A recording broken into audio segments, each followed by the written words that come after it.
6 নম্বর পারার 5 নম্বর সূরা, 120টা আয়াত, 16টা রুকু। মদিনায় অবতীর্ণ সূরা সমূহের ভিতরে একটা অন্যতম সূরা, নাম হলো মায়েদা। 120টা আয়াতের ভিতর থেকে তেলাওয়াতকৃত আয়াত কয়টা? 54, 55, 56, 3টা আয়াত তেলাওয়াত করেছি। প্রথম আয়াত আল্লাহ বলতেছেন, ইয়া আইয়ুহাল্লাযীনা আমানু মাইয়ারতাদ্দা মিনকুম আন দীনিহি ফাসাউফা ইয়াতিল্লাহ।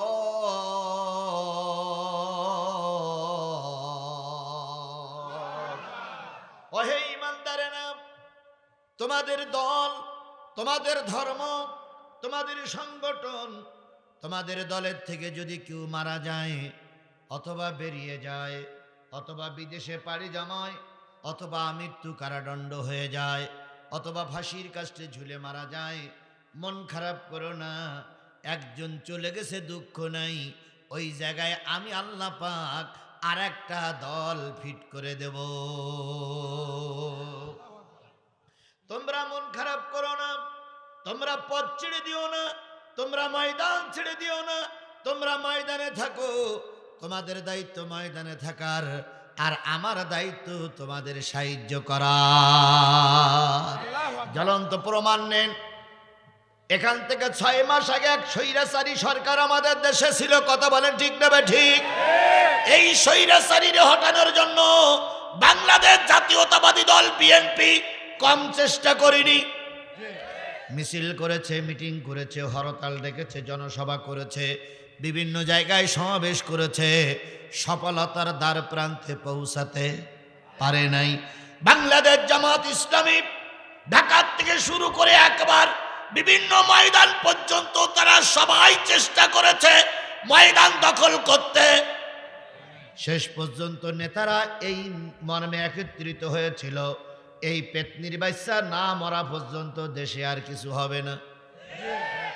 অনেক হুজুররা মসজিদে দোয়া করতে, আল্লাহ এত লোকের মরণ হয়, তা ফেরাউনের বাচ্চার মরণ হয় না কেন? কি এরকম দোয়া শোনেননি আপনার? ঈদগার ময়দানও দোয়া করেছে, আল্লাহ আজকে ঈদের দিন, দয়া করে জালেমের হাত থেকে আমাদের মুক্তি দাও। আল্লাহ বললেন সবার চেষ্টা শেষ, তোমরা পেরেশান হয়ে গেলে। আর ওরাও অহংকার করে বলল, আমরা পালাই না, আমরা পালানো জাত নয়। দুই পক্ষ যখন চরম হতাশার ভিতরে নিমজ্জিত হলো, আল্লাহ বললেন, বান্দা তোরা নিরাশ হয়ে যা গেছিস হয়তো, আমি এবারে এমন একটা দল সেখানে ফিট করব, যে দলের পরিচয় তোদের কারোর জানা না। ছাত্র আন্দোলনের নামধারী একদল যুবক রাস্তায় নামলো। সেই যে রাস্তায় নেমে মিছিল মিটিং শুরু করলো, শেষ পর্যন্ত পেতনির বাচ্চা লেজ গুটাই নিয়ে পালাতে বাধ্য হয়েছে। এবার বলুন, এই ছাত্রদের পরিচয় আমাদের কাছে জানা ছিল? জোরে বলেন, জানা ছিল? এদের কোনো নাম পরিচয় ছিল না, এরা রাস্তায় নামলো। আল্লাহ তাই বলতেছে, তোমরা যখন নিরাশ হয়ে যাবা, তোমরা যখন হতাশ হয়ে যাবা, চিন্তা করো না। যদি তোমরা দায়িত্ব পালন করতে না পারো, তোমাদের জায়গায় আল্লাহ পাক আর একটা জাতিরে ভিট করে দেবে। তার জ্বলন্ত প্রমাণ আমরা দেখেছি না দেখি নাই? আরো জোরে বলেন, দেখেছি না দেখি নাই? বাংলাদেশ জাতীয়তাবাদী দল বিএনপি যখন খালেদা জিয়ারে গৃহবন্দী করে রাখলো, তারেক জিয়ারে যখন আসতে দিল না, বিএনপি তখন চিন্তা করেছিল দলের মূল অফিসে তালা মারা। আর মনে হয় হবে না, আর মনে হয় হবে না, আর মনে হয় হবে না। কিছু বিএনপি নেতৃবৃন্দ গোপনে গোপনে আমলিগির সঙ্গে সংযোগ করে রেখে চলতে লাগলো, যাতে করে মামলা না হয়, যাতে করে ব্যবসাটা বন্ধ না হয়। কথা বলেন, কথা বলেন, কথা বলেন। এরপরেও কিছু নিবিড়, এরপরে কিছু একবার নিষ্প্রাণ লোকেরা, নিষ্প্রাণ বলবো না, কিছু সক্রিয় শক্তি বিএনপির মাঠে ময়দানে ছিল না? ছিল না? ছিল। তাদের আন্দোলনের মুখে কিছুই যখন হয়নি তবুও তারা ময়দানে ছিল। বাংলাদেশ জামাত ইসলামীর শীর্ষস্থানীয় নেতাদের যখন ফাঁসির কাস্টে ঝুলানো হলো, আল্লামা সাঈদীকে যখন পুশ করে ইনজেকশন দিয়ে মেরে দেওয়া হলো, সবাই মনে করছিল মনে হয় দেশে আর পরিবর্তন হবে না। আল্লাহ রাব্বুল আলামিন তখন এই পরিবর্তনের বাতাস দিয়ে দিল। এই জন্য আল্লাহ বলতেছে মাইয়ার তাদ্দা মিনকুম আন দীনিহি, দিন মানে সংগঠন, দিন মানে দল, দিন মানে ধর্ম, দিন মানে জীবন ব্যবস্থা। তোমাদের দল, তোমাদের সংগঠন, তোমাদের জীবন ব্যবস্থা, তোমাদের চলার পথের যাদের সঙ্গে চলতেছিলে, যদি কেউ তোমাদের থেকে বেরিয়ে যায়, নিষ্ক্রিয় হয়ে যায়, মারা যায়, মন খারাপ করো না, আমি আল্লাহ পাক ওই জায়গায় আর একটা দল ফিট করে দেব। সেই দলগুলোর গুণ কি? সেই দলের গুণ হচ্ছে আল্লাহ রাব্বুল আলামিন বলতেছেন ইউহিব্বুহুম ওয়া ইউহিব্বুনাহু, তারা আমাকে ভালোবাসবে আর আমি আল্লাহও তাদের ভালোবাসবো। তাদের সঙ্গে আমার ভালোবাসা তৈরি হবে আর তারা আমাকে অন্তর দিয়ে ভালোবাসবে। অন্তর দিয়ে ভালোবাসার লোক যদি ময়দানে তৈরি হয়ে যায়, ময়দান দখল হতে সময় লাগে না, লাগবে না। আজিল্লাতিন আলাল মুমিনিন আইজ্জাতিন আলাল কাফিরিন, এই দলটার আরেকটা গুণ হলো তারা মুমিনের জন্য হবে নরম। মুমিনের জন্য হবে কি? নিজের ভাইদের দেখলে তারা সর্বস্ব ত্যাগ করবে, আর কাফেরদের জন্য হবে তারা বড় শক্ত। চরমনাই হুজুর আর বাংলাদেশ জামাত ইসলামী, ইসলামী আন্দোলন বাংলাদেশ আর বাংলাদেশ জামাত ইসলামী দুইজন একটু অন্যভাবে ছিল। যখন আবার দুইজন এক জায়গায় হয়ে গেল, দেখলাম দুইজন মাটির মানুষ। দেখেননি আপনারা? কি চরমনার পীর সাহেবের সঙ্গে জামাত ইসলামের আমি দেখা করেছি, দেখেছেন আপনারা সে দৃশ্য? এবার দুইজন বক্তব্য সংবাদ সম্মেলন করে বলেছে দুইজনের ভোট বাক্স হবে একটা। সুবহানাল্লাহ বলবেন না? সুবহানাল্লাহ বলবেন না? দুইজনের ভোট বাক্স হবে কয়টা? তার মানে আমরা দুই দল এক।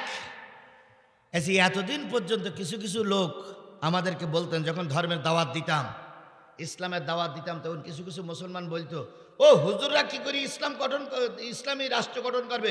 হুজুরদের ভিতরে মিল নেই। তাই বলতো না? আচ্ছা, এখন চরমনাই হুজুরা জামাত ইসলাম মিল হয়ে গেছে, এখন কি বলবা দুলা ভাই? কি এখন তোমরা কি বলবা? এখন ওরা কি বলতে জানেন? ও মিলতাল হলে কি হয়, জায়গায় গিয়ে আবার পৃথক হয়ে যাবে। তার মানে এগুলো পরিকল্পিত কথা। কথা বলেন। আবার দেখলাম গতকালকে বিএনপির মহাসচিব তিনিও গেছেন ওই চরমনার হুজুরির বাড়িতে দেখা করার জন্য। আমার মনে হয় চরমনার হুজুর এখন বিরাট একটা কিছু, চরমনাই হুজুর চিন্তা করতেছে, আসবা না, সবাইকে আইতে হবে। আর ওনারা তো প্রায় বলে আইতে হাল যাইতে হাল, মগবাড়ি বরিশালে মানুষ তো। আমি ওইদিকে যাচ্ছি না, ওনাকে ছোট করছি না, হাইলাইট করে দিলাম, উনি বড় হোক। শুধু এতটুকু বলি, বিএনপির লিডার গেলেন চরমনার বাড়ি। চরমনায় আর বিএনপির লিডার দুইজনে একমত হয়েছে, কেউ কারোর বিরুদ্ধে কথা বলবো না। তারপরে একমত হয়েছে শরিয়াতের বিরুদ্ধে কোনো কথা বলবো না, শরিয়াতের বিরুদ্ধে কোনো কথা বলবো না। এদিকে এনারা বলতেছে, আবার আমাদের লন্ডনের থেকে বড় ভাই তারেক জিয়া বলতেছে, কি বলতেছে? যে ধর্মের চাইতে দেশ বড়। উনি বলতেছে ধর্মের সেই দেশ বড়। আমি বলি নেতাদেরকে একটু মাথা ঠান্ডা করে কাজ করুন, নতুবা মুসলমানদের দেশে উল্টো পাল্টা কথা বললে মুসলমানরা কাউন্টার দেবে, ক্ষতি হবে দলের। আপনি বড় ভাই আমাদের, আপনাকে স্যালুট করি। তারেক জিয়ারা সম্মান করি, খালেদা জিয়ারা সম্মান করি, কারণ খালেদা জিয়া 3 বারে না 4 বারের প্রধানমন্ত্রী। কথা বলেন ঠিক না ঠিক? বগুড়ার কৃতি সন্তান, বগুড়ার সন্তানদের আমরা স্যালুট করি, বগুড়ায় মাহফিল করতেছি। আপনারা বিদেশে বসে থেকে কিছু বুঝতে পারতেছেন না, এখানে কি কায়দায় দুর্নীতি চলছে, ওগুলো ওখানে বসে দেখলে হবে না, দেশে এসে দেখা লাগবে। বিএনপি আর জামাতের ভিতরে এখন যদি মতপার্থক্য সৃষ্টি হয়, ক্ষতি কিন্তু আওয়ামী লীগ আমাদের হবে, আর যে মানে উপকার হবে বলে আওয়ামী লীগের। এই জন্য এখন কোন অবস্থায় বিএনপি এবং জামাতের ভিতরে মতনৈক্য তৈরি করা যাবে না। সবাইকে মিলেমিশে কথা বলতে হবে। কথা বলার আগে ভেবে চিনতে, অনেক চিন্তা ভাবনা করেই কথা বলা লাগবে। বিএনপির ভাইদের বলি, জামাতের ভাইদের বলি, আমি জামাতের লোকও না, বিএনপির লোকও না, আমি কোরআনের লোক। এই কথা বলেন আমি কিসের লোক? আরো জোরে বলেন আমি কিসের লোক? বিএনপি আমার ভাই, জামাত আমার ভাই, সবাই আমার ভাই। এক হাত ডাইন হাত আর এক হাত বাম হাত, আমি সবাইকে নিয়ে চলতে চাই। কিন্তু কথা বলতে গেলে দুই পক্ষের হিসাব কিতাব করেই বলতে হবে আমার ভাইরা। হ্যাঁ, আমলিক ভাই নয়, ওটা তো ভাই নয় নয়। কেন নয়? ওরা আমাদের ওয়াজ করতে দেয়নি, ওরা মসজিদ ভেঙে দিয়েছিল, ওরা আল্লামা সাঈদীর ফাঁসির কাস্টে ঝুলিয়েছে। ওদের সঙ্গে মুসলমানের কোনো সম্পর্ক থাকতে পারে না। ওদের সঙ্গে যে কোনা থাকবে সব কোনা অবৈধ ভাইয়ের সন্তান। এখানে আপোষের কোনো প্রশ্নই ওঠে না। কি কায়দায় বলতেছে ওনারা ফেব্রুয়ারির 1 তারিখ থেকে আন্দোলনে নামবে। ফেব্রুয়ারির 1 তারিখ থেকে কি নামবে? আন্দোলন নামবে। দুপচাঁচি আর বগুড়ার মুসলমানদেরকে বলি, ফেব্রুয়ারির 1 তারিখের আগে 30শে জানুয়ারি, 31শে জানুয়ারি, কালকে বাদে পরশুদিন আমরা সবাই সতর্ক থাকব। যদি আওয়ামী লীগের ব্যানারে, আওয়ামী লীগের টিকিটে, আওয়ামী লীগের নাম নিয়ে যদি কোনো কাজ বাংলাদেশে কেউ করতে চায়, সেটার ঠ্যাং গুঁড়ো করে থানায় সমর্থ করব। কাউকে বাংলাদেশের মাটিতে দাঁড়াতে দেব না, দেব না, দেব না। যদি বলেন হুজুর কেন, তারাও তো এদেশের নাগরিক, তারা এদেশের নাগরিক হয়ে যদি হয়ে থাকে, বিডিআরদের হত্যা করলো কারা? বিডিআরের হত্যার বিচার না হওয়া পর্যন্ত আওয়ামী লীগকে রাজনীতি করতে দেওয়া হবে না। আল্লামা সাঈদী রায়ের পরে 300 লোক গুলি করে মেরেছিল কারা? এই সাঈদীর বিচার না হওয়া পর্যন্ত আওয়ামী লীগকে বাংলাদেশে রাজনীতি করতে দেওয়া হবে না। এবার বলুন তো, শাহবাগে বাতি নিবাইয়ে হেফাজতের আলেমদের হত্যা করলো কারা? এই আওয়ামী লীগ, এই আওয়ামী লীগ, এই আওয়ামী লীগ। সুতরাং আলেমদের বিচার না হওয়া পর্যন্ত দেশে রাজনীতি করতে দেওয়া। খালেদা জিয়া প্রধানমন্ত্রী ছিল, তার ক্যান্টনমেন্টের বাসার থেকে গলা ধাক্কা দিয়ে বের করে দিলে এক কাপড়ে। তুমিও মা, সেও মা। একজন মাকে বের করে দিলে তোমার দিলের ভিতরে দয়া লাগেনি, মায়া লাগেনি? ওই মায়ের বিচার কমপ্লিট না হওয়া পর্যন্ত আওয়ামী লীগকে দেশে রাজনীতি করতে দেওয়া হবে না, হবে না, হবে না। এরপরে সর্বশেষ হলো এই যে সংস্কার আন্দোলনে 2,000 মানুষকে তারা গুলি করে মেরেছে। এর ভিতরে ছাত্র আছে, ছোট্ট ছোট্ট শিশুরা আছে, মা বোন আছে, সচিব আছে, রিক্সাওয়ালা আছে, কৃষক আছে। এদের মৃত্যুর বিচার যতদিন পর্যন্ত কমপ্লিট না হবে, এদের মৃত্যুর শাস্তি যতদিন পর্যন্ত বাংলাদেশের 18 কোটি মানুষ চোখে না থাকবে, ততদিন পর্যন্ত আমাদের চোখে আওয়ামী লীগ একটা সন্ত্রাসী গ্রুপ, একটা সন্ত্রাসী দল। কথা বলেন ঠিক না বে ঠিক? ছাত্রলীগকে যেমন সন্ত্রাসী কায়দায় নিষিদ্ধ করা হয়েছে, জাতির এখন দাবি হলো এই আওয়ামী লীগকেও নিষিদ্ধ করতে হবে। বলুন তো, আয়না ঘর করেছিল তার কারা? সেই আয়না ঘরে আমি 5 দিন ছিলাম। আমার জীবনের 5টা দিন ওই ঘরে আমাকে থাকতে হয়েছে। সেই 5টা দিনের ভিতরে ওরা আমার পেশাব পায়খানা সুযোগ করে দেয়নি। যদিও পেশাব পায়খানা করেছি, বিশ্বাস করো, কোরআন শরীফ সামনে পেশাব পায়খানা করার পরে বারবার বলতাম যে একটু পানি দাও, অন্তত পানি দিয়ে জায়গাটা পরিষ্কার করি। ওরা আমার একটু পানিও দেয়নি। পেশাব পায়খানা করার ওই অবস্থায় কাপড় দিয়ে মুছতে হয়েছে, সেই অবস্থায় নামাজ পড়তে হয়েছে। 5 দিনের ভিতরে চোখ মোটে খুলেই নি। কখন যে রাত হয়েছে, কখন যে দিন হয়েছে, মালিকই ভালো জানে। তাহলে এই কষ্টের হিসাব যতদিন পর্যন্ত বাংলার জনগণ না নিতে পারবে, ততদিন পর্যন্ত বাংলার মাটিতে রাজনীতি করতে দেওয়া হবে না। প্রয়োজন যদি আবারও কাপড়ের কাপড় বেঁধে রাস্তায় নামতে হয়, প্রয়োজন যদি আবারও আয়না ঘরে যেতে হয়, প্রয়োজন যদি আবারও মামলা নিয়ে রাস্তায় নামতে হয়, সব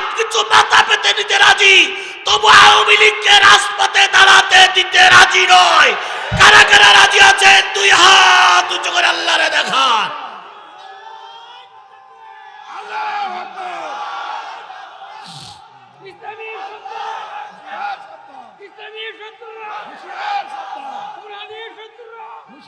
আল্লাহ আমাদের দিনের খাতিরে কবুল করুক, সকলে মিলে বলুন আমিন। আরো জোরে আমিন, আরো জোরে। আমরা ভারত থেকে পালিয়ে আসিনি, আমরা মায়ানমার থেকে নদীপথে ডুব দিয়ে আসিনি, আমরা বাংলাদেশের বৈধ নাগরিক। কথা বলেন, কথা বলেন, কথা বলেন। এখানে আমরা এখানেই বললে এখানেই মরবো, বাঁচলে এখানেই মরবো। আমাদের বিদেশে কোনো প্রভু নাই। বিএনপি জামাতের বিদেশে কোনো প্রভু নাই। কথা বলেন ঠিক না বে ঠিক? আপনি যদি এখন সীমান্ত এলাকায় যদি বলেন আমি বিএনপি জামাতের কর্মী, আপনাকে ঢুকতে দেবেই না। সুতরাং মরলে এখানেই মরতে হবে, বাঁচলে এখানেই বাঁচতে হবে। এই জন্য মুসলমানরা লড়াই করে বাঁচবে, মুসলমানরা কাপুরুষের মতন পালিয়ে যাবে না। আল্লাহ আমাদের কবুল করুক, সকলে মিলে বলুন আমিন।